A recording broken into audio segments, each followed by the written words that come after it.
Maïeco, le magazine économique de la Mayenne, présenté par France Feng.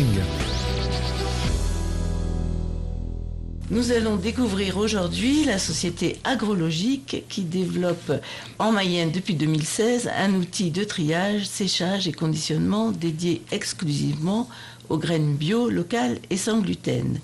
Mylène Seyeux, bonjour. Bonjour. Pourquoi avoir créé cette société ? Qui en a été à l'origine ? Il y avait une problématique sur la valorisation des cultures en bio. Et du coup, il s'est dit qu'il allait aller vers de nouvelles cultures. Donc, il a fait des tests dans un premier temps avec du quinoa sur la Mayenne. Et puis après, il a testé d'autres cultures un peu spécifiques et novatrices sur le territoire. Par exemple, les lentilles, on fait des pois chiches, du lin, du chia, des graines de courge, ce genre de produits. Ce sont des produits qui sont quand même bien connus du grand public, mais j'ai vu aussi que vous faisiez de la caméline. Alors la caméline, c'est plus pour être transformée en huile. D'accord. Du coup, on fait aussi de la transformation produit. On fait des huiles et des farines avec nos céréales et nos graines. Et l'huile de caméline, après, c'est pour tout le monde. Ça a plein de vertus, en fait. D'accord. Bon, on reviendra sur les huiles tout à l'heure. Alors, donc, pour les graines, vous les avez déjà citées. Comment est-ce que vous travaillez uniquement avec des agriculteurs que vous choisissez ou bien ils viennent vers vous? Comment ça se passe? Après, c'est des agriculteurs qui souhaitent rejoindre le projet. Nous, on les accompagne pour convertir leur culture sur des nouveautés, pour les accompagner sur de nouvelles cultures, justement. Convertir en bio ou simplement convertir sur les produits qu'ils... Bien, ça peut être les deux. Soit il y a la conversion en bio, mais aussi la conversion sur ces nouvelles cultures. D'accord. Et alors, où est-ce qu'ils sont situés, ces agriculteurs ? Nous, en fait, notre objectif, c'est de soutenir une agriculture de proximité. Donc, nous, notre usine, elle est à Nuillé-sur-Vicoin.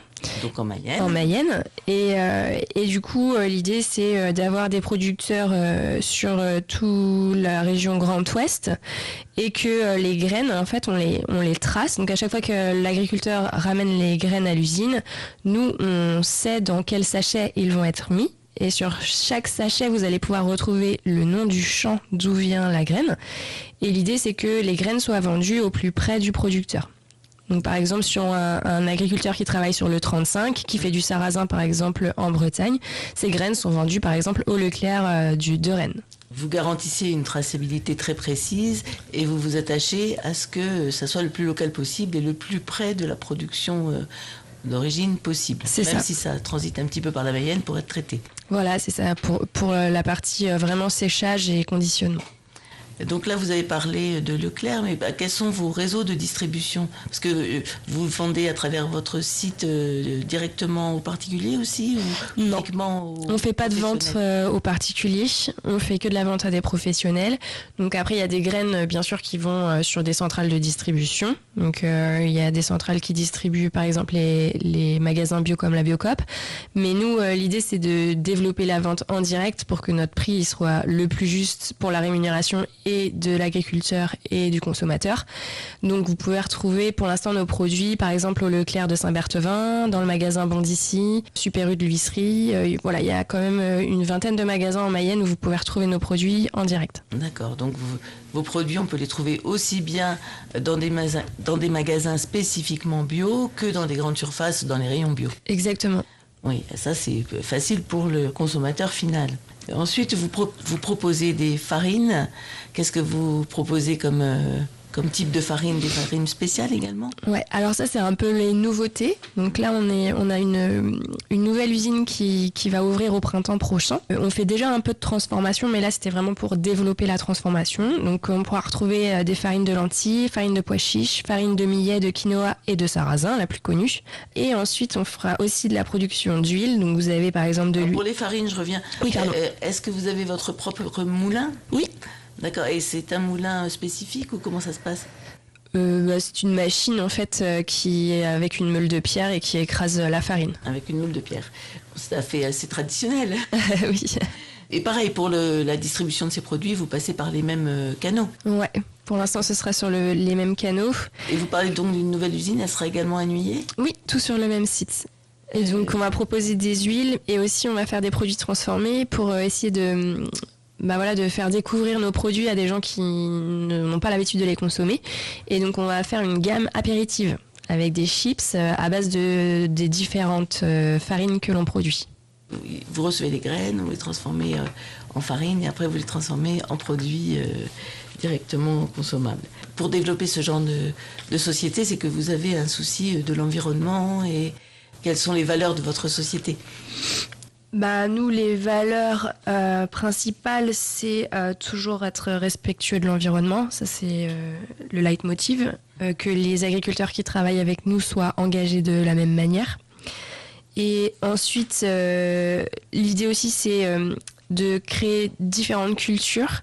Ces différentes cultures-là, elles permettent un assolement en fait différent. C'est des cultures qui sont faites au printemps, récoltées à l'automne, et qui permettent un enrichissement de la biodiversité en fait. C'est un peu le but aussi de cette culture-là. Et ça permet aussi de maintenir la fertilité des sols, du coup. Voilà, c'est ça. Il y a aussi tout ce qui est légumineuse. J'en ai pas parlé, mais on fait aussi des haricots rouges, des haricots lingots, des haricots blancs. Ça aussi, c'est des cultures qui permettent un enrichissement en azote au niveau des sols. Ce ne sont que des points positifs. Se tourner spécifiquement vers le sans gluten, c'était une opportunité de marché ou comment ça s'est décidé ? C'était répondre à une problématique sur le territoire. En fait, ça n'existait pas. Il y avait une demande. Et il y avait une demande. Si vous voulez des chiffres, par exemple, en 1920, un consommateur, il était à peu près à 7,3 kilos de légumineuses et de graines par mois. Et aujourd'hui, on est à 1,4 kg en fait. Ah oui. Parce que du coup, on a remplacé ces protéines-là par autre chose, mais on se rend compte que plus on aurait on augmenterait un petit peu notre consommation de légumineuses, et du coup, c'est quand même des produits qui sont très bons pour la santé. Ça répond à des problématiques de santé actuelles. Par exemple, il y a beaucoup de fibres dans nos produits, donc ça régule la glycémie, ça peut aider des personnes qui souffrent de diabète, par exemple. Les légumes secs, ça contient beaucoup de calcium, donc c'est bon pour les os, pour les personnes qui font de l'ostéoporose par exemple. Et les légumineuses, par exemple comme les haricots, là il y a beaucoup de minéraux à l'intérieur, donc on retrouve du fer, du potassium, du magnésium, mais aussi de l'acide folique.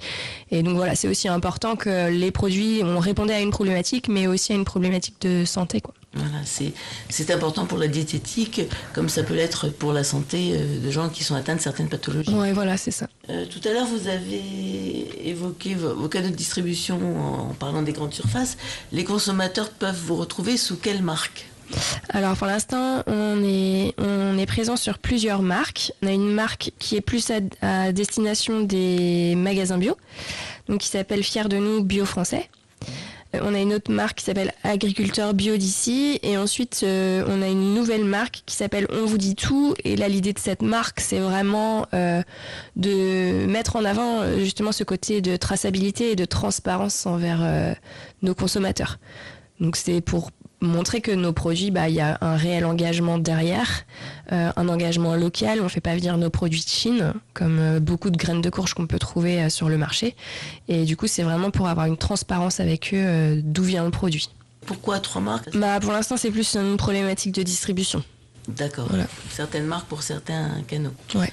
On peut penser déjà que vous êtes un peu dans ce qu'on appelle l'agriculture de demain, parce que vous essayez de penser le produit de sa culture jusqu'à la consommation finale, en préservant l'environnement et en étant attaché à ce que ce soit bon pour la santé. Ouais, c'est ça. Après, nous, on essaie de voir toujours de manière globale notre produit. Donc de l'agriculteur au consommateur, mais aussi la suite. Donc là, par exemple, on est en train de monter un nouveau projet qui va s'appeler Circuit Local. L'idée, c'est de faciliter en fait aux producteurs locaux leur distribution de produits. Donc là, on a un projet qui commence en fin d'année où en fait on va distribuer des produits, donc les nôtres, mais aussi d'autres produits d'autres producteurs mayennais, à vélo aux restaurateurs du centre-ville de Laval. Et en échange, donc on a une personne qui va se déplacer à vélo, qui va livrer la commande au restaurateur et qui peut repartir avec les biodéchets du restaurant. Parce que du coup, il y a une nouvelle loi qui est passée en début d'année où les professionnels doivent donc valoriser leurs déchets verts. C'est un peu l'économie circulaire. Ouais, c'est un peu ça. Et du coup, on travaille avec une société qui s'appelle Les Pieds sur Terre et qui revalorise ces biodéchets en compost et que nous, on peut ensuite réinjecter dans les champs de nos agriculteurs. Donc, ça s'appelle le circuit court, c'est ça ? Ouais, c'est un peu ça.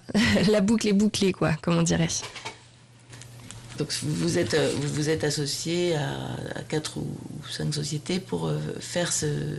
Alors, le projet, il est à l'initiative donc, de Vincent Seyeux, qui est le dirigeant de Agrologique.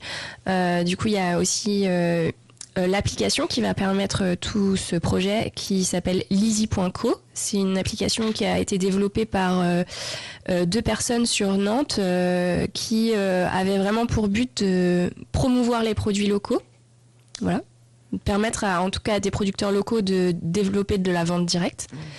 Ensuite, on travaille avec le Lièvre à vélo qui est sur Laval déjà pour la distribution et donc Les Pieds sur Terre qui s'occupe de la partie biodéchets. Et la plateforme Lizy, elle est accessible aux particuliers ou là encore, ça n'est que pour les professionnels ? Là, c'est que pour les professionnels. Ouais. C'est vraiment pour les gens qui veulent vendre des produits de leur production. Vous êtes nombreux dans vos équipes ? Alors, chez Agrologique, on est 8 salariés à plein temps. On a 2 alternants qui sont avec nous. On a aussi une partie qui travaille plutôt sur la ferme, donc sur la partie agricole, où là, eux, ils travaillent vraiment dans la partie parce qu'il y a culture. Une partie où vous produisez pour vous-même et en plus des agriculteurs qui travaillent avec vous. Ouais, voilà, c'est ça. Peut-être que vous réalisez des tests sur vos propres terres ou de nouvelles cultures, ouais. C'est ça. Et ben cette année, par exemple, on a fait des tests là pour produire de l'amarante, un autre céréale encore qui a plein de bienfaits. Ah mais on attend ça avec impatience alors. Je vous remercie, Mylène Seyeux, pour votre présentation d'Agrologique. Merci.